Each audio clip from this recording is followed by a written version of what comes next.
Akili nyingi huondoa maarifa. Wengi hujiuliza ni kwa nini mbwa hana ujanja kwa chatu. Chatu au African Python ana rangi mbili, ikiwemo nyeusi, na macho ya mbwa hayana uwezo wa kugundua rangi zaidi ya nyeusi na nyeupe. Macho ya mbwa ni kama kamera za mkoloni tu.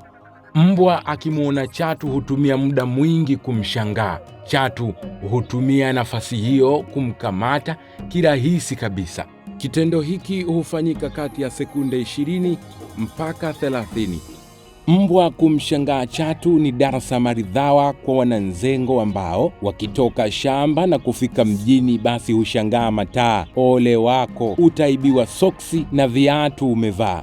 Nchini Tanzania, chatu wanapatikana katika hifadhi ya Mwalimu Nyerere. Wabadu wakatabahu fakir. Langu jina ni JJ Ephraim na hii ni Funny Fact.